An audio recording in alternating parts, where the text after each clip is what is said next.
मुख्यमंत्री योगी आदित्यनाथ ने आज सिरसागंज में एक जनसभा को संबोधित किया। संबोधन में कांग्रेस और सपा पर जमकर प्रहार किया। गौरतलब है कि 27 अप्रैल को भी मुख्यमंत्री ने फिरोजाबाद में सभा की थी और ये दूसरी सभा थी जहां भारतीय जनता पार्टी के प्रत्याशी ठाकुर विश्वदीप सिंह के लिए लोगों से वोट की अपील भी की है और मंच पर कई सारे सवाल भी विपक्ष पर दागे हैं। एक तरफ मोदी जी के नेतृत्व में विरासत को सम्मान और आपकी आस्था को सम्मान देने वाली भाजपा की सरकार है और दूसरी तरफ कांग्रेस, सपा और बसपा के नेतृत्व की सरकार जो कहती है हम विरासत टैक्स लगाएंगे। यानी ये औरंगजेब के नए अवतार पैदा हो गए हैं जो कहते हैं विरासत टैक्स लगाएंगे। जैसे औरंगजेब ने जजिया कर लगाया था ना हिंदुओं पे, क्या आप जजिया कर देंगे क्या स्वतंत्र भारत में? लेकिन ये जजिया कर आपसे वसूली करना चाहते हैं। कमाई आपके बाप दादा करेंगे, आपके पूर्वजों ने कमाया होगा। अब लूटने के लिए कांग्रेस, सपा के लोग आएंगे और कहेंगे तो हमारा विरासत टैक्स हो गया, आधी प्रॉपर्टी पे जबरन कब्जा कर देंगे। क्या आप इसको स्वीकार करेंगे? क्या ये देश स्वीकार करेगा? बहनों और भाइयों, ये आपके हक पर डकैती है। दूसरा, बाबा साहब भीमराव अंबेडकर ने जब 1950 में देश का संविधान देश को समर्पित किया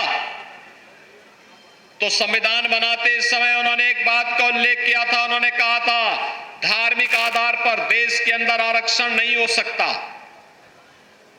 नहीं हो सकता है, क्योंकि यही कारण देश के विभाजन का बना था। लेकिन आज कांग्रेस ने अपने मैनिफेस्टो के माध्यम से फिर से भारत के विभाजन की आधारशिला रखने की कुछ चेष्टा की है। आपकी आस्था का सम्मान नहीं कर सकता, आप उसको जबरदस्ती अपने गले का हार क्यों बनाएंगे?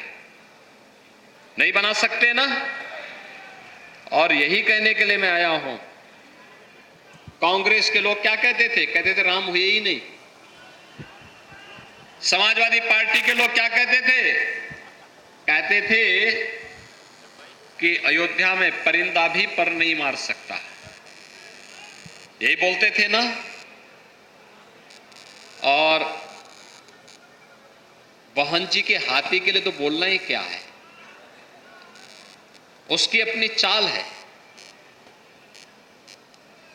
और इसीलिए मैं आपसे कहने के लिए आया हूं, अयोध्या में राम मंदिर का निर्माण भी हो गया है, काशी में काशी विश्वनाथ धाम का निर्माण हो गया है, और कल आपने माननीय उच्च न्यायालय के फैसले को भी पढ़ा होगा। न्यायालय ने कल एक बात और कही है, और उस चीज को भी हम कहते हैं जिसको हम लोग सैकड़ों वर्षों से कहते आ रहे हैं।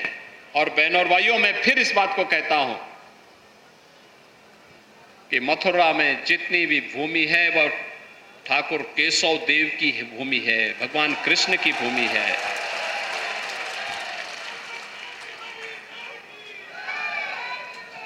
बहनों और भाइयों, फिरोजाबाद से ब्रजेश राठौर की रिपोर्ट।